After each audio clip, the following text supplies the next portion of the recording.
Attention, cette vidéo contient des spoilers de Spider-Man Across the Spider-Verse. En 2023 sort Spider-Man Across the Spider-Verse.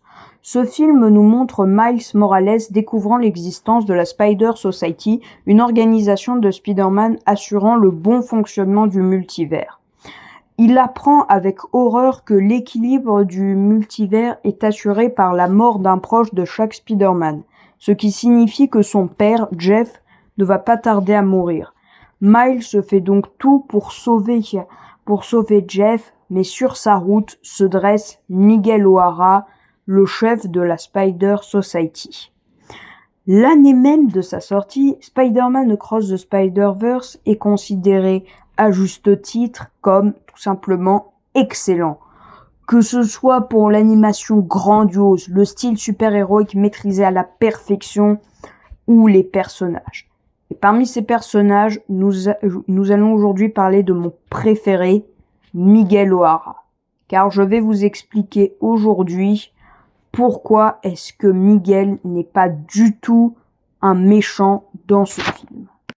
Et pour cela, je vais vous présenter deux types de méchants qu'il aurait pu être, mais qu'il n'est pas. C'est parti. 1. Miguel n'est pas un père torturé. Le père torturé est un personnage qui a perdu un ou plusieurs de ses proches et est prêt à tout pour le ramener à la vie, même si ça sacrifie des milliards d'autres vies. On peut penser notamment à Wanda dans Doctor Strange in the Multiverse of Madness ou au Caïd dans Spider-Man New Generation. Et Miguel aurait très bien pu être ce méchant-là. En effet, il avait trouvé une dimension où son homologue était mort mais avait eu une famille. Il a donc pris sa place pour avoir la famille qu'il n'a jamais connue, mais cela a entraîné la destruction de la dimension. Et si Miguel était un père torturé, qu'est-ce qu'il aurait fait dans ce film ? Il serait allé à la recherche d'autres dimensions pour retrouver sa famille, pour trouver d'autres versions où la famille qu'il s'était faite est vivante, même si ça sacrifie des milliards d'autres dimensions. Et est-ce qu'il le fait dans ce film ? Non, pas du tout. Un seul traumatisme, une seule erreur lui ont été suffisants pour comprendre qu'il devait faire passer le bien des autres avant son propre bonheur. Il n'a donc pas cherché une seule fois à faire revenir sa famille, sachant que ça n'aurait fait qu'empirer les choses. C'est même pour cette raison qu'il a fondé et dirigé la Spider Society, pour éviter que d'autres Spider-Man aient la même idée que lui et risquent à leur tour de détruire des dimensions. Donc non, Miguel n'est pas un père torturé.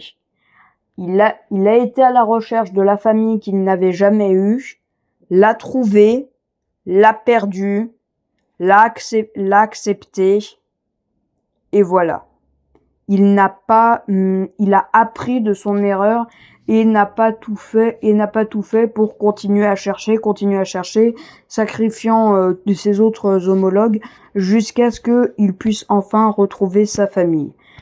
Mais cependant, ce n'est pas parce que dans ce film, Miguel veut maintenir le système en place qu'il est un flic.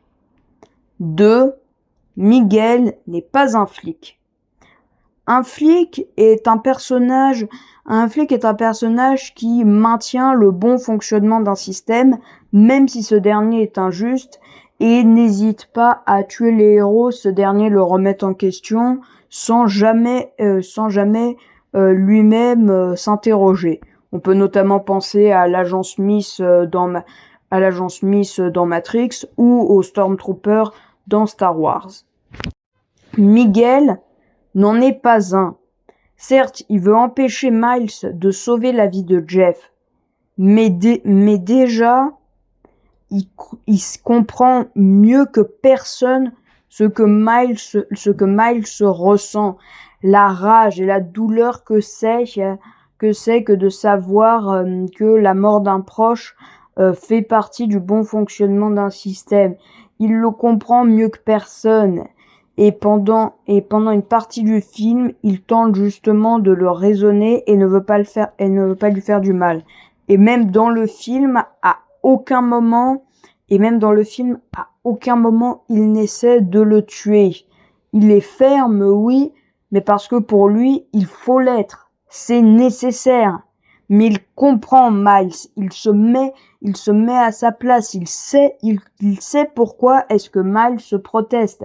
Il l'écoute, essaie de lui parler calmement et ne tente jamais de le tuer. Donc, Miguel n'est pas un flic.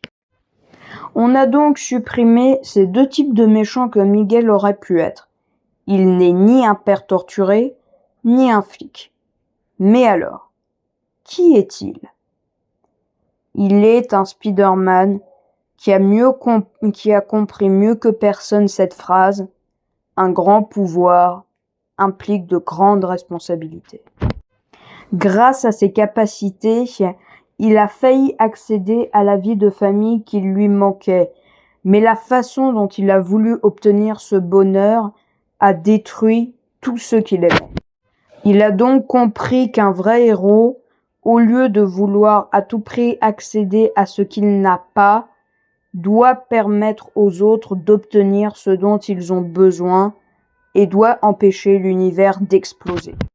Si Miguel est perçu comme un méchant, c'est parce qu'il est sombre, sévère et dénué d'humour, ce qui est très rare pour un Spider-Man, et parce que il se met en travers du chemin de Miles.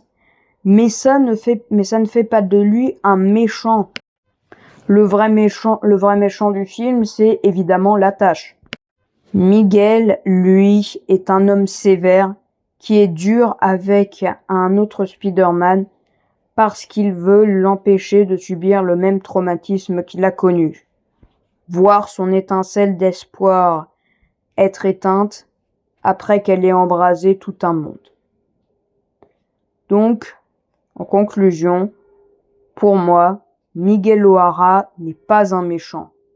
Le film aurait pu lui donner une direction qui en aurait fait un méchant, mais je le considère personnellement comme un gentil. Et j'ai hâte de voir ce que ça va donner dans la suite. J'espère que dans la suite, ils vont pas choisir la facilité en montrant que Miguel est tout simplement devenu un connard. J'espère vraiment que dans la suite, ils feront en sorte de garder le même personnage incroyable que ce qu'ils ont fait dans ce film, qui est tout aussi incroyable. Voilà. Donc, on va s'arrêter là. C'était une petite vidéo que j'ai faite déjà pour me changer les idées, parce que ma dernière vidéo était sur Barbie, donc j'avais besoin un peu de me calmer en revenant sur un excellent film. Et Miguel O'Hara est vraiment un personnage que j'adore, et vraiment, pour le moment, vraiment, pour moi, ce n'est pas un méchant du tout, et donc je voulais faire partager ce point de vue. N'hésitez pas à me dire ce que vous en pensez dans les commentaires, respectueusement. Je vous dis à bientôt pour une prochaine vidéo. Prenez soin de vous et à la prochaine.